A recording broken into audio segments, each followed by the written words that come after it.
Tensions between Israelis and Palestinians have once again spilled into violence in East Jerusalem. Clashes broke out around Haremü'ş Şerif, or Temple Mount compound. Several Palestinians were arrested and dozens more were locked inside the Al-Aqsa Mosque. Jackie Rowland joins us now from East Jerusalem. Jackie, just bring us up to speed with what's going on at the moment. Well, at the moment, as you may be able to tell from the general atmosphere around me, the heightened tensions of the day have more or less subsided now. It's a lot quieter, although here in the Ras Al Amoud neighbourhood there are still at least half a dozen riot police not far from us, just keeping an eye on the situation. It really is a reminder of how quickly things can flare up here as well, and also how quickly they calm down again. And yet, in the intervening hours, we've seen several people arrested, several more people injured, and it really serves as a very important reminder to both Israelis and Palestinians that Al-Aqsa is and remains a serious flashpoint. Once again, smouldering tensions erupt into fury. Outside Al-Aqsa, police form a ring of steel, preventing worshippers from getting in. Inside the mosque, dozens of Palestinians stand their ground, enraged by what they see as a threat to this holy place. Nothing inflames passions in Jerusalem like Al-Aqsa Mosque. Palestinians here endure a lot. Checkpoints, house demolitions, evictions. But if anything happens to threaten the integrity of Al-Aqsa, that's when people act. What began as a threat by a hardline Jewish group to enter Al-Aqsa quickly evolves into running street battles. Police fire stun grenades.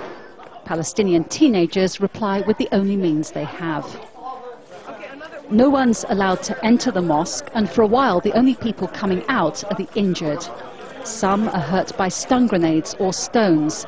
Others are overcome by the heat or knocked down. This man showed us the marks where he says police beat him with batons. One of the Israeli special forces. He hit me. Then I lost consciousness. Clashes spread to Palestinian neighbourhoods around the old city. Here in Ras Al Amoud, police close in on some stone throwers. We watch as two teenagers are detained. Scenes that are repeated all over East Jerusalem. Dozens of police in full riot gear for a couple of youths with some stones. On this occasion, police appear to have kept a lid on the situation. But in the past, clashes here have ignited violence across Israel and the West Bank. Al-Aqsa is a red line, Palestinians say, that Israel crosses at its peril.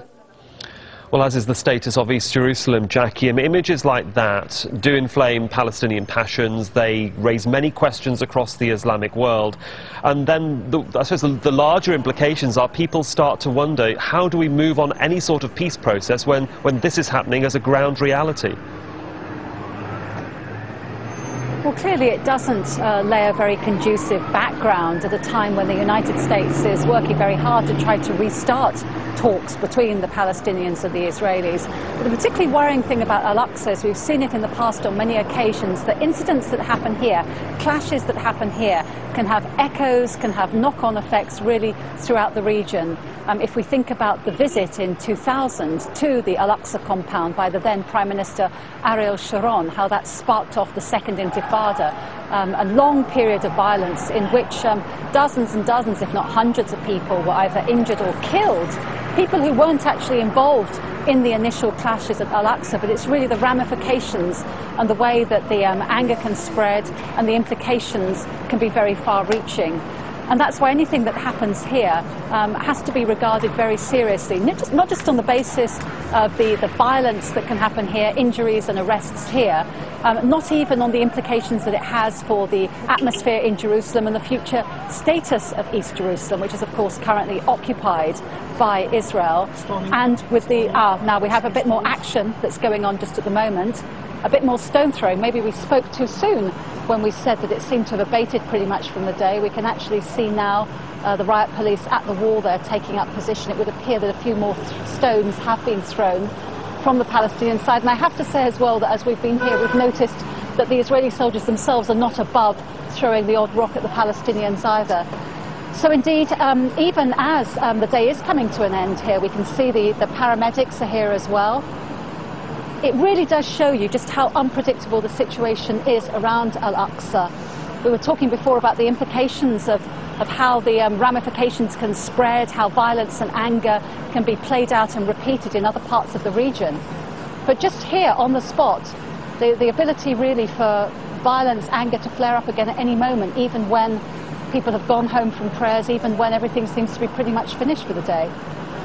Well, therefore, the so moment, clearly Jackie, it's a situation we're going to have to keep monitoring and update as and when. Back to you. Yeah, thanks very much, Jackie. I'm sure you will keep us updated. Jackie Rowland there in Jerusalem. Thank you.